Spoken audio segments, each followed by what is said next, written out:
When I first heard the story, it was just a whisper, a faint echo among the dark corridors of deep space chatter.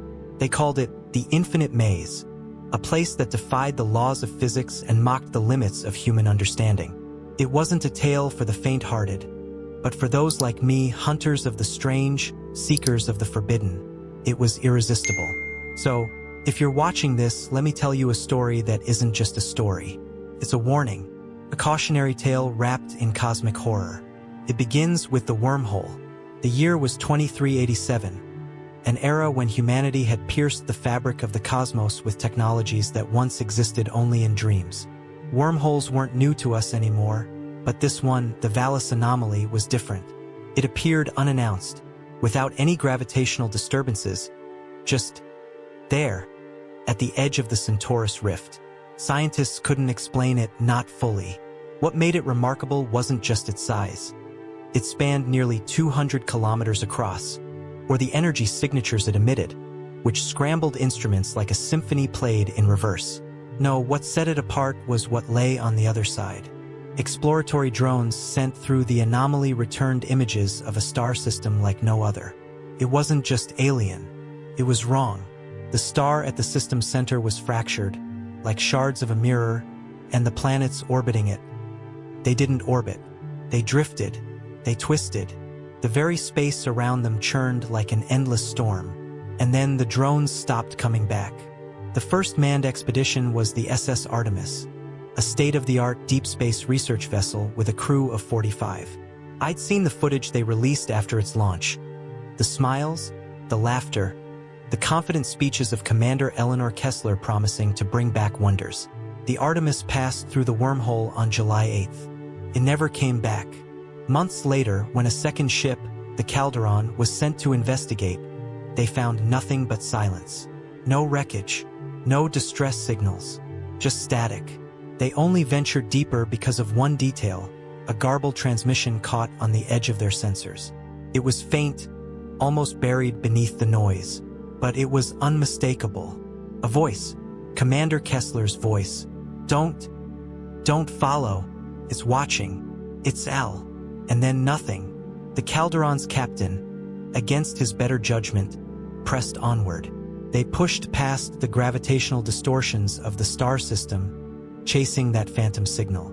The ship transmitted sporadic bursts of data back to mission control, images of planets that seemed to move on their own, asteroid fields that formed walls, and vast expanses of empty space that somehow looped back on themselves. And then they, too, vanished. By the time the SS Elysium, a rescue vessel, was deployed, the vanish anomaly had become a subject of fear and fascination. Some called it a natural disaster, a cosmic trap laid by the universe itself. Others whispered darker theories, that it was an artificial construct, designed by a long-dead alien civilization to guard something unimaginable. I still remember watching the Elysium's live feed as it disappeared into the wormhole. For 13 hours, they relayed astonishing data. Gravitational waves that bent light into impossible spirals, ghostly apparitions that flickered in and out of the ship's corridors, and faint, distorted echoes of laughter coming through their comms. Laughter that didn't belong to anyone on board. When the feed cut out, it wasn't sudden. It was slow. The image fractured, sound distorted into low, guttural hums, and the last thing we saw was the ship's chief navigator, her eyes wide with terror, whispering, "It's a maze, an endless maze." What followed was chaos. The vanish anomaly was declared a restricted zone. But that didn't stop the stories from spreading. Spacefarers passing near the wormhole claimed to see ghost ships drifting at its edge, hulking silhouettes with no life signs aboard, their hulls scarred and twisted as if by some unseen hand. Others spoke of hearing voices on open comm channels, voices of the missing crews pleading for help. And then there were the transmissions, intermittent bursts of data that came from the anomaly itself, as if the system was trying to communicate.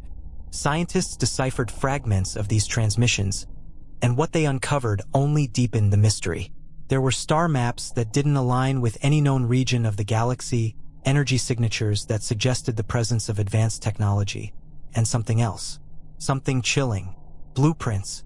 The fragments showed designs for a structure vast and incomprehensible in scale. At its core was a device, a weapon, according to some interpretations.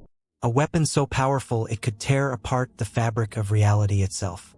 The maze, they theorized, wasn't a natural phenomenon. It was a defense mechanism, a labyrinth designed to keep intruders away from the weapon buried at its center. And this is where my story really begins. Because while the governments and corporations of Earth debated the risks of further exploration, others saw an opportunity.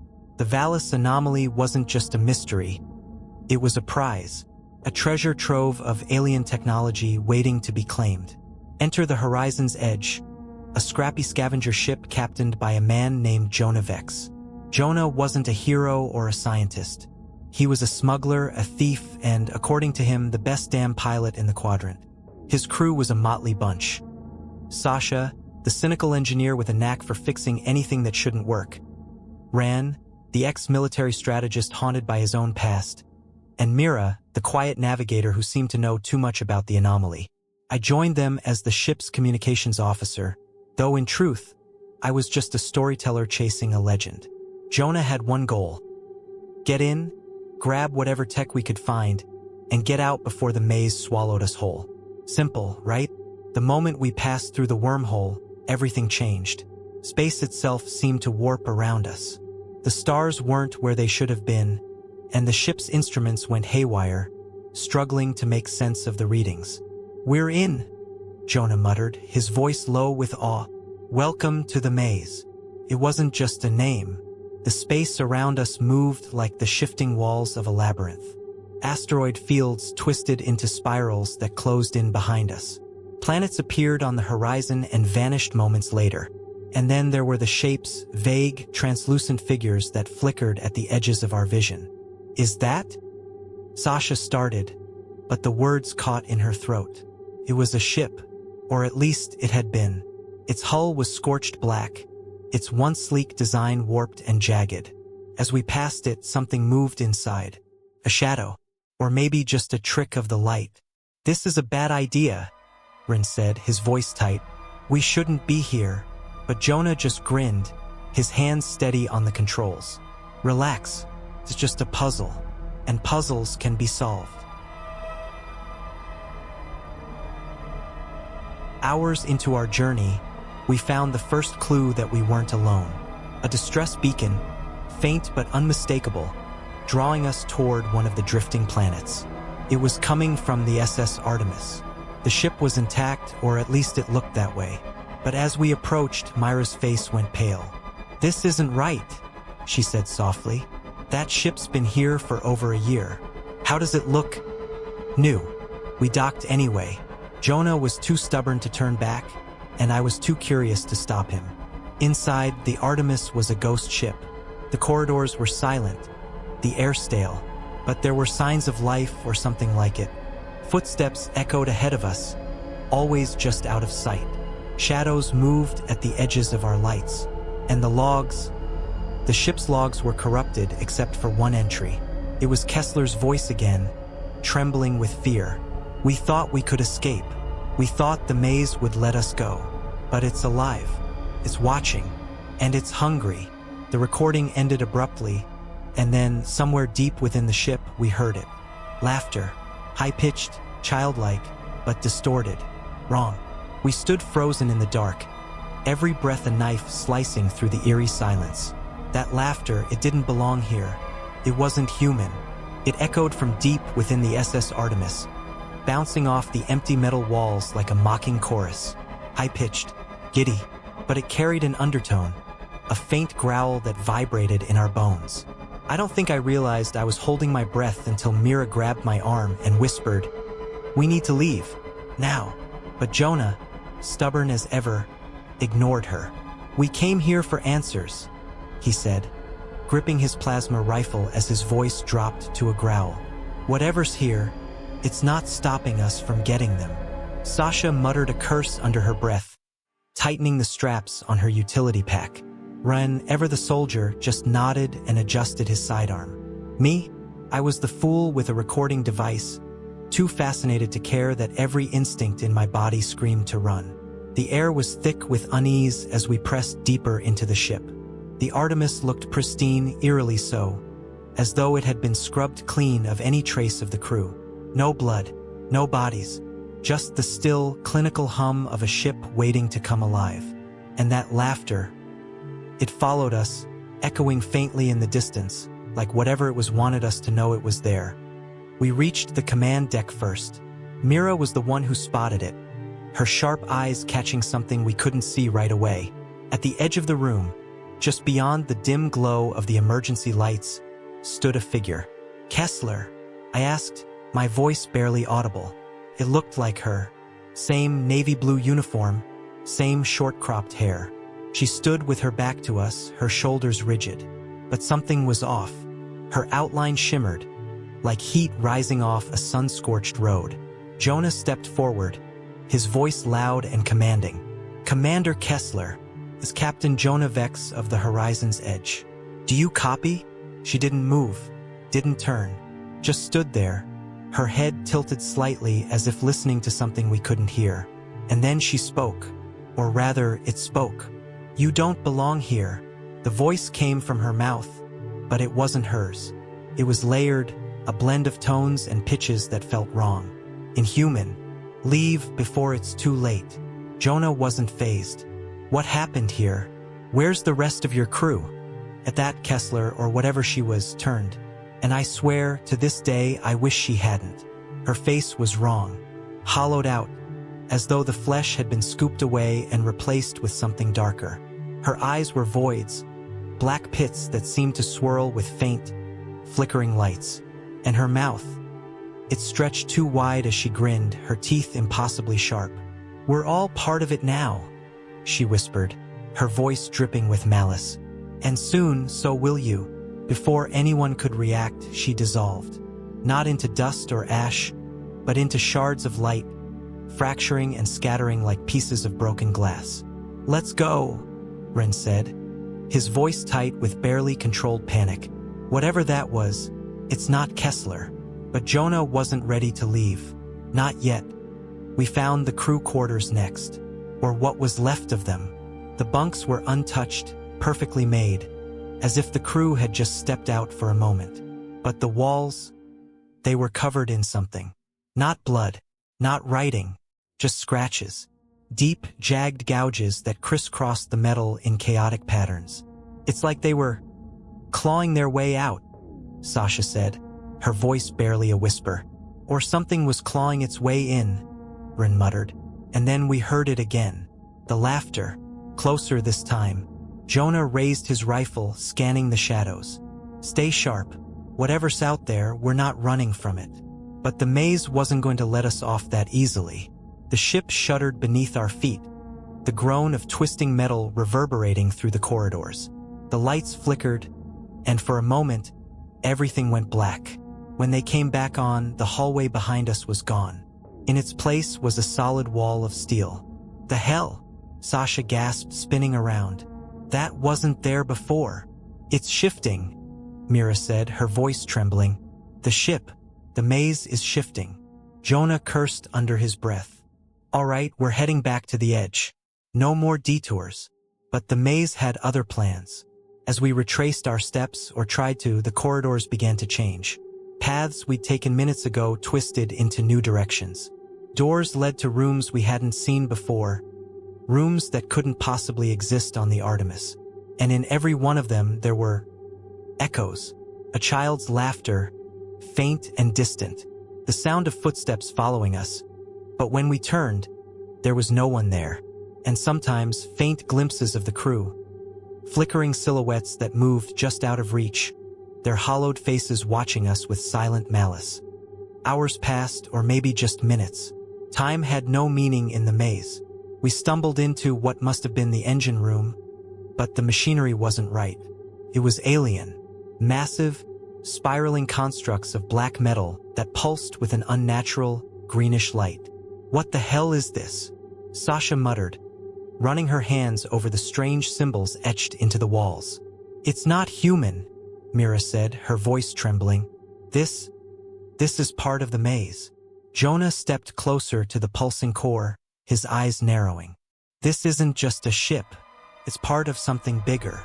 As he said those words, the room darkened. The air grew thick, oppressive, and that laughter, the same distorted laughter, filled the space louder than ever. And then we saw it. A shape emerged from the shadows, enormous and twisted, its body shifting and flickering as if it couldn't decide what it wanted to be. Its form was a nightmare. Tentacles made of light and shadow, a face that was more a suggestion than a reality, and eyes. Hundreds of eyes, watching us from every angle. It spoke without speaking, its voice echoing directly in our minds. You came to steal, to take what is not yours. But this place is mine. The maze is mine. And now, so are you. Jonah raised his rifle and fired. The shot passed through the creature, its form rippling like water. It didn't react, didn't flinch. It just laughed. And then the walls began to close in. Run! Mira screamed, and we did. The corridors twisted and folded around us, each turn leading us deeper into the nightmare. The creature followed, its presence a suffocating weight pressing down on us. At times, it was ahead of us, its flickering form blocking our path. At others, it was behind, its laughter pushing us forward. Somehow, we found the docking bay. The horizon's edge was still there, waiting, its lights a beacon in the madness. But the maze wasn't done with us yet. The creature appeared between us and the ship, its form towering, its eyes glowing with hunger. This is where it ends, Rin said, raising his weapon. No, Jonah growled. We're not dying here. It was Mira who saved us. She reached into her pack and pulled out a small, glowing sphere, a pulse detonator we'd picked up on a scavenging mission months ago. Without hesitation, she hurled it at the creature. The explosion wasn't loud, but it was bright, blindingly so. The creature shrieked, its form unraveling like smoke in the wind. Go! Jonah shouted, and we ran for the ship. We barely made it.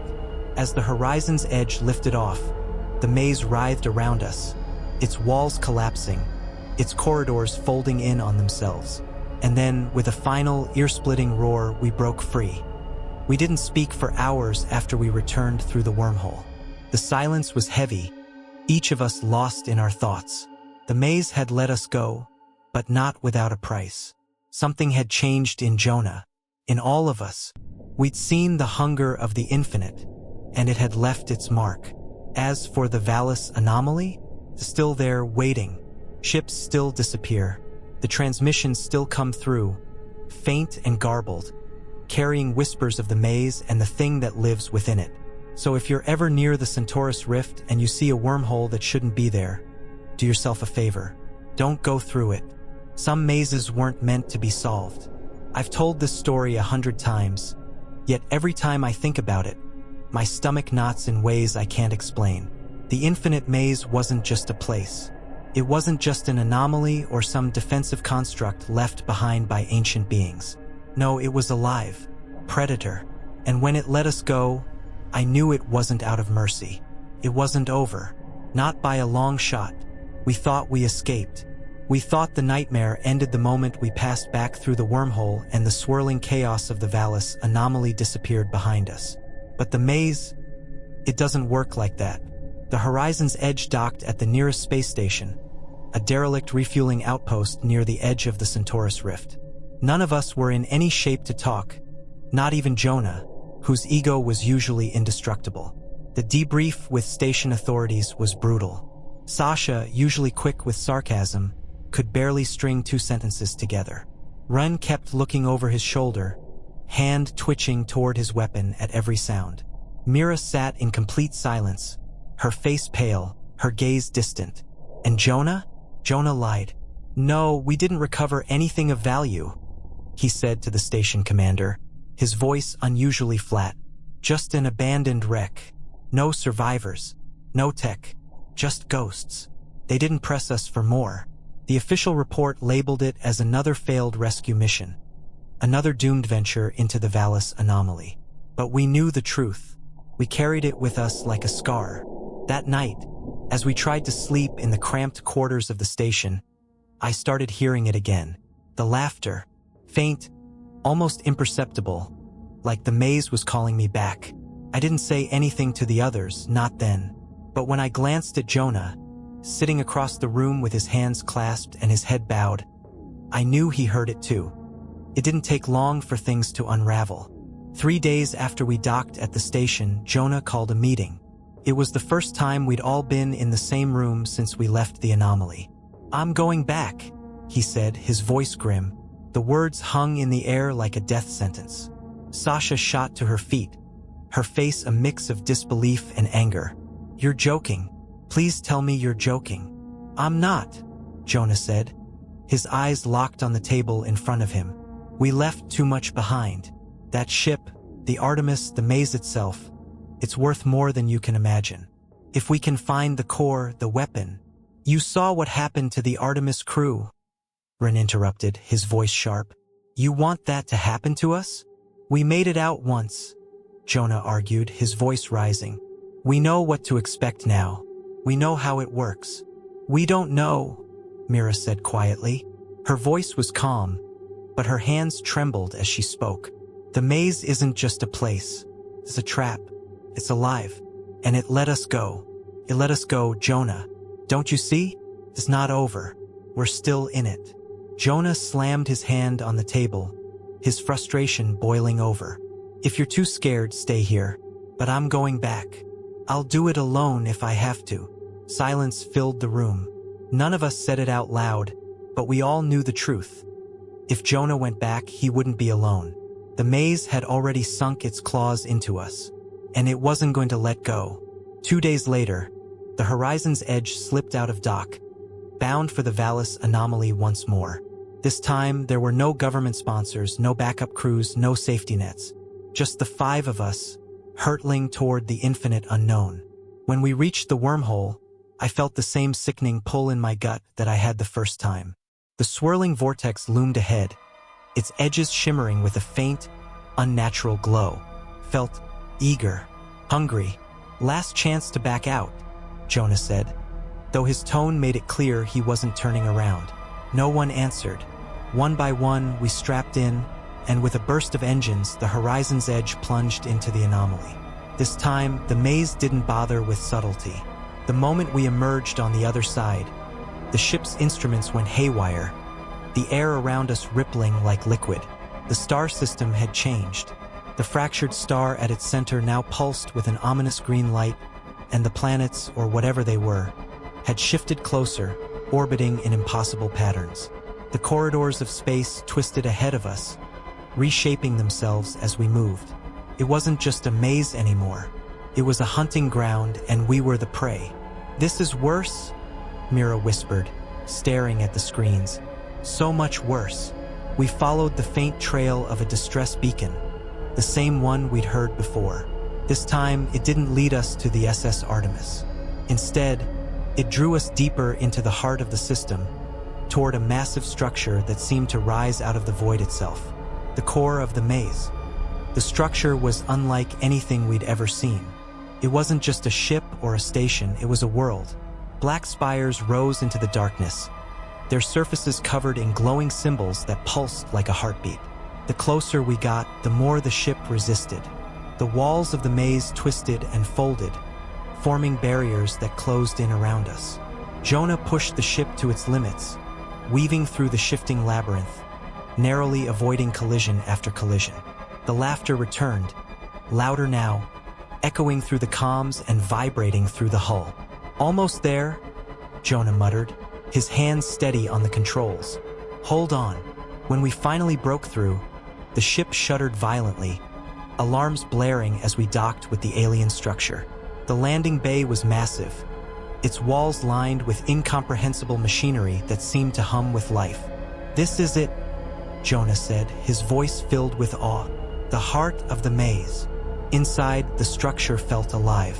The walls pulsed with light, and the air itself seemed to hum with energy. At the center of the chamber stood the core, a massive, spherical device that radiated an otherworldly glow. It was the weapon. We could feel its power, its potential to destroy or reshape reality itself.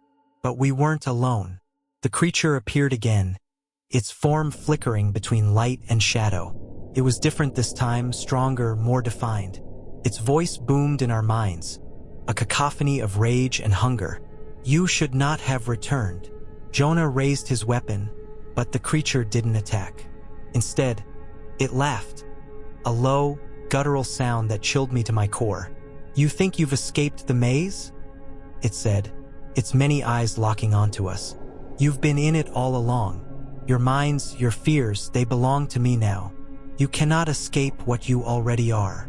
Jonah wouldn't back down. He moved toward the core, determined to dismantle it, to take whatever secrets it held. But as he reached it, the creature lashed out. A tendril of shadow pierced his chest, lifting him off the ground. "Run!" he choked out, blood bubbling at his lips. "Get out of here!" We didn't want to leave him, but we didn't have a choice. The maze was collapsing around us, its walls folding in, the structure crumbling as the creature's rage consumed it. We sprinted back to the ship, Mira guiding us through the chaos. As we launched, I looked back and saw Jonah's body suspended before the core, his life force draining into it. His sacrifice had bought us just enough time. The wormhole reappeared as the maze began to implode. We pushed the ship to its limits, racing toward the exit as the void closed in around us. The laughter followed us all the way.